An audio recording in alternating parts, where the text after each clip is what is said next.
Idul Adha itu dari kata id itu kembali banyak nikmat atau terulangnya nikmat-nikmat yang diberikan oleh Allah Subhanahu wa taala. Kemudian Al-Adha ini banyak yang mengatakan terkait dengan ibadah penyembelihan kurban, disebut Idul Adha atau Idul Kurban. Saya cerita sedikit tentang sejarah Idul Adha. Dulu ada seorang malaikat yang menjelma sebagai manusia dan beliau ini komunikasi dengan Nabi Ibrahim. Sebelum saya cerita jauh, saya katakan juga saya ingatkan lagi bahwa cara berpikir kita sebagai mukmin itu harus berpikir awalal khilqah. Awal kita dijadikan oleh Allah Ta'ala, yaitu Nabi Adam materinya dari tanah, nyatanya bisa jadi Nabi Adam. Kita dari sperma, nyatanya bisa jadi manusia dengan konstruksi yang sempurna. Dengan cara seperti ini nanti bayangkan kekuasaan Allah yang tidak terbatas menjadi mudah. Saya teruskan, si malaikat tadi tanya ke Nabi Ibrahim, saya minta kambing kamu. Oh ya, silahkan. Asal kamu melantunkan kalimat tasbih, terus dibaca tasbih, indah sekali, merdu, terus bisa minta tambahan kambing, ya. Sampai beberapa kali. Demi Allah, ini baru kambing, baru hewan. Andaikan anak saya pun, kalau demi Allah saya kurbankan. Singkat cerita, versi riwayat ini, suatu saat Nabi Ibrahim diuji dengan dimintanya anak untuk dikurbankan. Ketika beliau atas nama seorang bapak agak keberatan, terus diingatkan ulang oleh Allah Ta'ala, janji beliau, demi Allah, anak pun saya kurbankan. Walhasil akhirnya beliau melakukan itu. Dan karena Allah hanya menguji, tidak niat betulan supaya anak itu disembelih, akhirnya diganti oleh kambing. Jadilah tradisi kurban itu pakai kambing. Kemudian secara fikih ada padanan-padanan yang cukup menggantikan kambing, yaitu ada sapi, ada unta, dan seterusnya, dan seterusnya. Yang menarik dari sekian referensi yang saya baca, dan ini harus disosialisasikan lah. Sebagian versi itu adalah bahwa Nabi Ibrahim ketika diangkat di alam malakut, di alam langit sana, itu ketemu Allah, kemudian Allah tanya, Ibrahim, banyak hamba-hambaku yang durhaka, tidak tahu saya sebagai Tuhannya. Terus kata Ibrahim, usul ya fa'amidhum, bunuh saja ya Allah. Setelah itu tanya lagi, ada yang pezina, ada yang koruptor, ada yang pokoknya dosa-dosa yang buruk sekali. Dan di semua itu Nabi Ibrahim usul, mereka hidup di bumi engkau ya Allah, makan rezekimu ya Allah, maka mereka enggak sopan sekali, enggak ngerti engkau. Terus singkat cerita minta itu diadab, siksa. Suatu saat versi referensi ini di kitab Hikam, kalau di kitab saya halaman 15 juz 2, suatu saat Nabi Ibrahim itu diminta sama Allah menyembelih Ismail.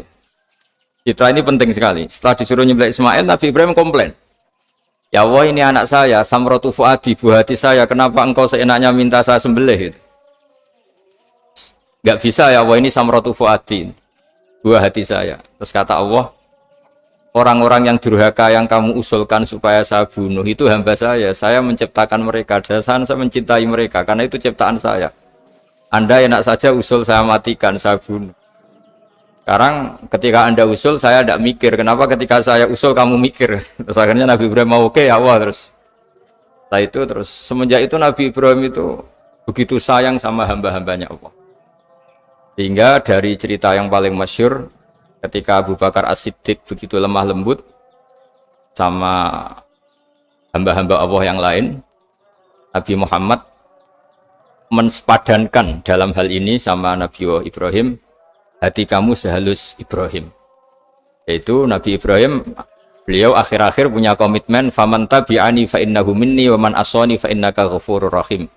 Ya Allah, orang yang ikut sunnahku maka jelas bagian dari saya.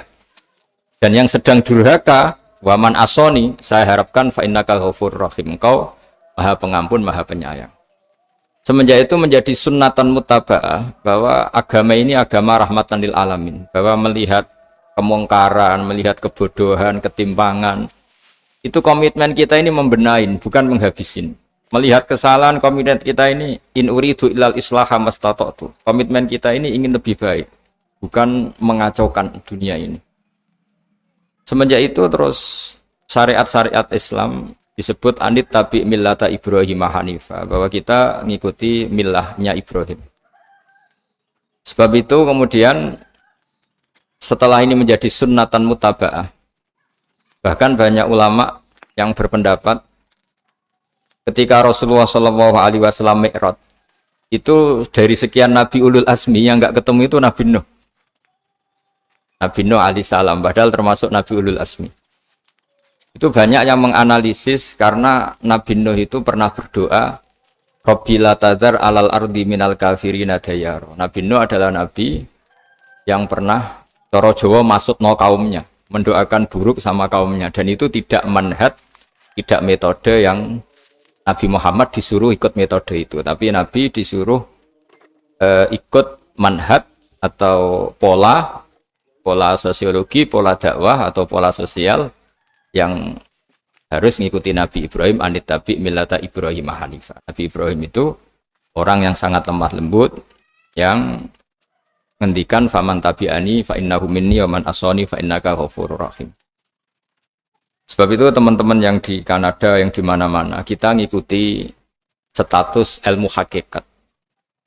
Di ilmu manusia, negara ini milik Kanada, milik Amerika, milik Eropa misalnya, atau milik mana sajalah. Tapi di status ilmu hakikat, semua itu milik Allah.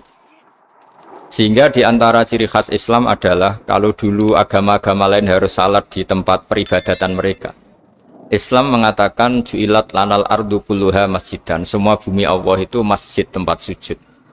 Sehingga orang Islam fa'enama adrokatu sholat, kamu kapan saja ketemu waktu sholat, ya sholat, semua bumi Allah itu tempat sujud. Sehingga suatu saat sahabat yang biasa siaha, biasa hidup di perantauan, Nabi memberi nasihat, al-bilad biladullah wal ibad ibadullah, fahaitsuma asabta khairan fa'akim. Semua negara itu milik Allah, semua hamba dimanapun juga hamba Allah. Kamu di mana saja mendapatkan kebaikan, ya silahkan berdomisili di situ. Saya pernah di Korea, itu asik karena itu yang orang-orang katanya teman-teman saya ini di rumah itu enggak kiai, Gus. Sering di sawah, sering di Tegal. Gara-gara di Korea jadi mufti gitu. Karena enggak ada kiainya gitu. Jadi orang-orang yang enggak jadi kiai di Jawa, mungkin kalau di luar Jawa atau di luar Indonesia malah jadi kiai gitu. Artinya gini, pentingnya jadi kiai bukan menjadi gagah, itu enggak, tapi begini. Dulu bawaannya rakyat itu kan kalau ke masjid komplain, ada masjid bocor kayak ada keran yang kurang baik. Tapi kalau sudah jadi kiai itu tahu rasanya. Betapa nata masjid itu susah, ngelola masjid itu susah, nyari imam itu juga susah, melanggengkan jamaah juga susah. Jadi pentingnya jadi kiai itu bukan gagah-gagahan jadi imam, tapi bertanggung jawab atas proses yang berjalan. Jika dulu diantara nasihat bapak saya, bapak itu termasuk orang yang nggak suka sama orang tawadhu, orang yang sopan. Dulu saya juga iskal itu janggal. Kata bapak, wong tawadhu itu apik, orang sopan itu baik. Tapi biasanya itu cara orang menghindari tanggung jawab. Disuruh jadi kiai nggak mau. Tapi kalau ada kiai salah komplain itu. Disuruh jadi menteri nggak mau, kalau ada menteri salah komplain itu. Disuruh jadi apa nggak mau. Kesannya tawadhu, tapi sebenarnya hanya menghindari tanggung jawab. Disuruh pidato nggak mau, disuruh jadi MC nggak mau. Tapi kalau ada orang salah komplain itu. Jika kata bapak tawadhu itu baik, asal tawadhu betul gitu. Tapi kebanyakan nggak, tawadhu itu menghindari tanggung jawab sambil cari salahnya orang lain. Nah ini yang tawadhu yang akhirnya kurang baik. Nah teruskan, jadi Nabi Ibrahim ini panutan yang luar biasa. Beliau adalah orang yang alami sekian proses sosial yang akhirnya diakui sebagai Khalilur Rahman, orang yang sangat dicintai Allah Ta'ala. Di antara sebab dicintainya Nabi Ibrahim adalah seperti yang dialami Nabi Adam. Nabi Adam ketika turun di bumi, itu keresahan pertama itu bukan karena kurang makanan atau kurang minuman, itu enggak. Beliau turun di bumi, mendapati bangsa yang lain, kalau dalam kitab disebut Banul Jan. Itu dia janggalnya Masya Allah. Ini orang makhluk-makhluk ini kok tidak kenal sama Allah yang menciptakannya. Kan aneh ya kalau kita hidup di Kanada terus nggak tahu PM-nya siapa, Perdana Menterinya siapa, kita hidup di Indonesia nggak tahu presidennya siapa. Itu kan aneh. Kita hidup di kampung nggak ngerti lurahnya siapa aja aneh. Ini hidup di buminya Allah kok nggak tahu Allah itu siapa. Nggak pernah menyebut Allah. Padahal harusnya yang paling dikenal pertama itu ya zat yang menciptakan kita, menciptakan langit bumi dan sebagainya. Sehingga beliau itu gerutu itu komplain. Ya Allah ini enggak fair dunia ini, engkau yang menciptakan, engkau yang memberi rezeki, kemudian mereka tidak kenal engkau. Ini kata Nabi Adam alaihissalam. Barokahnya komplain itu, jadi komplain itu yang diridhoi Allah juga banyak. Akhirnya Allah meridhoi Nabi Adam, dosa-dosanya, salahnya itu diampuni. Ya ukuran seorang Nabi, beliau dianggap salah itu diampuni, karena keresahan beliau itu takut Allah enggak dikenal. Nah, masjid yang di Kanada, di Montreal juga ketakutan kita ini jangan sampai orang Islam tidak punya tempat ibadah. Meskipun setelah punya tempat ibadah, ketakutan kita jangan-jangan ibadahnya tidak sesuai sunnah Rasul. Setelah sesuai sunnah Rasul kita takut lagi, jangan-jangan memaksa sesuai tapi karena ingin benar. Dan setelah ingin benar, takutnya secara tasawuf ngimani kebenaran itu. Bukan ngimani rahmatnya Allah tapi ngimani kebenaran itu. Akhirnya jadi ujub. Ujub itu bangga amal diterima karena kebaikannya, bukan karena fadlnya Allah, karena anugerah. Nah ketakutan-ketakutan ini khas orang soleh. Orang soleh itu kalau nggak sholat takut. Setelah sholat takut nggak sesuai syarat rukun. Setelah sesuai semua takut iktimat alal amal. Membanggakan kebenaran. Tapi bukan membanggakan luasnya rahmatnya Allah Ta'ala. Sehingga di luar ilmu fikih ada ilmu namanya ilmu tasawuf. Ilmu yang mengelola hati. Jadi ibarat orang itu kalau yang paling masyhur dalam cerita-cerita orang sufi, ada orang sudah masuk surga karena tidak pernah dosa sama sekali. Ini cerita-cerita yang melegenda di dunia tasawuf. Tanya Allah, kenapa kamu masuk surga? Karena saya taat terus ya Allah, nggak pernah maksiat sama engkau. Berapa lama kamu hidup di dunia? 80 tahun. Ya sudah, karena taat kamu 80 tahun, ya surga kamu 80 tahun. Ya komplain, ya Allah katanya surga selamanya. Kenapa ini hanya 80 tahun? Yang selamanya itu rahmat saya. Kalau amal kamu kan terbatas 80 tahun, maka balasannya hanya 80 tahun. Nah semenjak itu beliau sadar, oh ya ya Allah, masuk surga itu fadlmu, anugerahmu, amal saya tidak ada bandingannya dengan surgamu. Nah ini jadi sehingga keyakinan ahli sunnah wal jamaah diantara ciri khasnya adalah masuk surga itu karena fadlnya Allah, karena anugerahnya Allah. Maksudnya itu oke, kita amal, tapi amal kita tetap terbatas. Tidak memberi kontribusi pada kerajaan Allah, pada kedikjayaan Allah sebagai Tuhan. Yang tidak terbatas adalah fadlnya Allah Subhanahu wa Ta'ala. Nah, keresahan-keresahan ini kemudian yang diwariskan oleh para nabi ke ulama-ulama. Di keresahannya ulama itu mirip-mirip keresahan nabi. Nabi dulu itu sampai dakwah, sampai sosialisasi kebenaran itu takut Allah itu la yuzkaru fi mulki. Allah tidak disebut, tidak menjadi aktor. Kan tidak fair kita misalnya nempat di negara orang terus nggak tahu duta besarnya siapa, terus kalau ngurus paspor di mana, ngurus visa di mana. Ini sama, kita hambanya Allah tapi nggak pernah ngurus status kehambaannya. Harusnya kita ngurus status kehambaan kita dengan sholat, berarti kehambaan kita hidup. Dengan baca tasbih berarti kehambaan kita hidup. Makanya dalam sebuah ayat disebutkan masuk surga itu gampang, yang susah itu kamu masuk status kehambaan itu. Makanya disebut ya aja Tuhan nafsul mutmainnah irji'i ila rabbiki radiyatan mardiyah. Pertama apa? Fadkhuli fi ibadi. Kamu harus masuk status sebagai hambaku dulu. Baru wadkhuli jannati, baru kamu baru masuk surga. Jadi orang boleh nikmati fasilitas negara lain kalau visa paspornya disahkan. Orang boleh masuk surga kalau status kehambaannya disahkan oleh Allah Subhanahu wa Ta'ala. Nah, lalu status kehambaan itu dimulai dari mana? Secara fisik kita sujud. Anggota tubuh yang begitu terhormat, namanya kepala, kita tundukkan kepada Allah Ta'ala. Hati kita, akal kita yang ingin menguasai dunia misalnya, ambisi itu kita kalahkan untuk hanya tunduk kepada aturan-aturan Allah Subhanahu wa Ta'ala. Kekhawatiran kita akan menghadapi alam akhirat, nah ini yang penting. Nanti setelah kita mati kayak apa, jadi debu, jadi tanah, lalu bangkit kita gimana? Sebagaimana mukadimah saya, ingatlah an-nas'atil ula. Ingatlah penciptaan pertama, bahwa Allah punya reputasi menciptakan Nabi Adam dari tanah, dan di tubuh Nabi Adam itu tersimpan calon generasi berikutnya ila yaumil qiyamah. Kayak apa susahnya bikin Nabi Adam kalau andikan kita boleh berpikir. Bikin satu master manusia yang akan melahirkan manusia seluruh dunia. Ibaratnya chipnya itu sudah ada di punggung Nabi Adam. Dan itu materinya dari tanah. Dengan berpikir gitu, maka ketika kita meninggal, sudah jadi tanah, kembali lagi jadi manusia adalah hal yang mudah. Karena Allah punya reputasi menciptakan manusia super, yaitu Nabi Adam dari tanah. Jika setiap kali kita iskal janggal terhadap kekuasaan Allah, kata Allah Ta'ala, Qul yuhihal ladzi ansha'aha awwala marrah. Kalau kamu janggal terhadap kemampuan saya, kemampuan kami menghidupkan tulang belulang yang sudah rapuh, sudah hancur, maka ingatlah reputasi saya, kata Allah, reputasi kami menciptakan Adam dari tanah. Ya, para nabi itu, ini semoga teman-teman yang di Kanaja masih ingat betul iman yang dilatih para guru kita di Jawa, di Indonesia. Para nabi itu saking imannya sama Allah, itu tidak ada, sampai kasarnya itu nggak tahu bedanya antara hal itu masuk akal maupun tidak. Saya beri contoh begini, kalau dalam ilmu tauhid, dan ini harus kita latih terus sampai ketemu Allah Ta'ala. Ketika telur jadi ayam, itu sebetulnya itu kita juga tidak ikut mampu bikin telur jadi ayam. Tapi berhubung sering terjadi, kita bilang telur jadi ayam itu mungkin. Mungkin itu ya mungkin sering terjadi. Padahal sering terjadi ini juga tidak yang jenis kita ikut berkontribusi. Lalu ketika sering terjadi ini kita bilang itu mungkin. Padahal saat kita bilang mungkin, juga hakikatnya kita tidak ikut menciptakan telur menjadi ayam.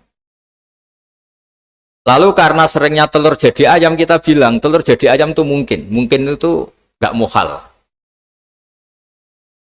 Begitu juga bebijian, nanti jadi pohon besar yang rindang, yang berbuah, kita katakan mungkin.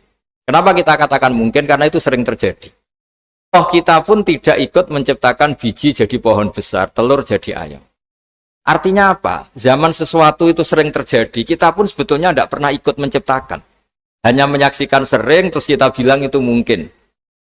Tapi kita tidak memberi kontribusi sama sekali. Semua itu karena kudrohnya Allah, kemampuan Allah. Lalu ketika ada orang yang bilang batu ini bisa melahirkan onta, kita bilang muhal, batu itu tidak mungkin melahirkan onta. Tapi kalau seorang nabi itu nggak tahu bedanya antara batu melahirkan onta dengan indukan onta melahirkan onta. Karena nabi-nabi itu makomnya sudah sangat tinggi. Ketika onta induk melahirkan onta juga tidak atas kemampuan onta induk. Onta induk tidak punya kemampuan menciptakan onta. Juga karena kudrohnya Allah Ta'ala. Sehingga kalau batu mengeluarkan onta juga mungkin kalau Allah menghendaki. Hingga ketika Nabi Soleh diminta kaumnya, apa bukti engkau Nabi? Tunjukkan ayat kalau engkau Nabi. Yang kamu minta apa? Seekor onta keluar dari batu besar ini. Nabi Soleh dengan entengnya berdoa sama Allah dan keluarlah onta keluar dari batu. Nah itu makom yang paling tinggi. Makom paling tinggi itu kita mendudukkan Allah sebagai zat yang tidak terbatas kudrohnya. Hingga para nabi itu terus punya mukjizat. Nah, mukjizat itu untuk mengingatkan ulang bahwa Allah itu tidak terbatas kemampuannya. Bagaimana unta keluar dari batu besar zaman Nabi Soleh, zaman Nabi Muhammad air keluar dari jemarinya Rasulullah SAW, Nabi Ibrahim dibakar tidak mempan, tetap sehat, tetap bugar. Karena semua ini sebagai bukti bahwa kudrohnya Allah tidak terbatas. Nah, iman-iman seperti ini harus kita jaga. Apapun rasionalitas kita, dan meskipun kita selalu rasional, tetap menyisakan iman bahwa kudroh Allah itu tidak terbatas. Sehingga ketika ada cerita kematian orang soleh itu ditangisi langit dan bumi, kita tidak usah iskal, tidak usah janggal. Masa bumi bisa menangis? Karena kita yang sekarang bisa nangis adalah materinya dari tanah, materinya dari bumi. Terus iman ini kita jaga sehingga kalau kita yasinan, masih ingat Allah kalau mengingatkan kudrohnya yang tidak terbatas, manusia disuruh ingat qul yuhyihal ladzi ansha'aha awwala marrah. Kamu harus ingat bahwa Allah itu yang menghidupkan kamu menghidupkan semuanya ketika kamu belum menjadi seperti ini. Jadi intinya itu kita ingat meskipun telur itu lazim jadi ayam, tetap tidak karena kudrohnya ayam itu, tapi karena kudrohnya Allah.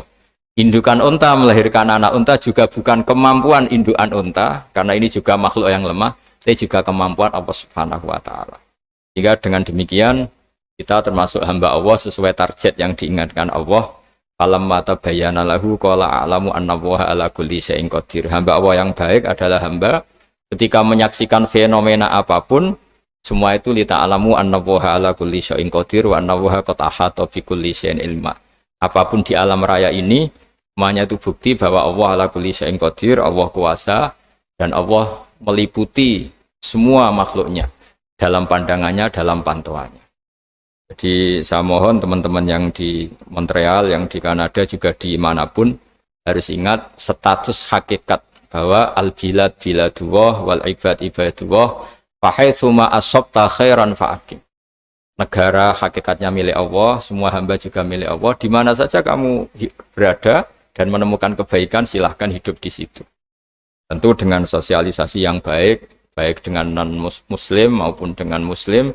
Karena Allah mengajarkan wa qulu linnasi husna. Ajaran Islam adalah rahmatan lil alamin, rahmat bagi semua. Tentu tidak henti-hentinya kita menjelaskan kebenaran yang diinginkan oleh Allah Subhanahu wa Ta'ala. Saya kira demikian karena juga ini di sini sudah malam. Jadi saya mohon maaf mungkin tidak bisa ikuti tanya jawab karena di sini sudah malam, apalagi tadi habis takziah saya karena ya ada mas saya yang sudah sepuh sekali wafat, terus tadi barusan datang, jadi mohon maaf tidak mengikuti acara mulai pertama.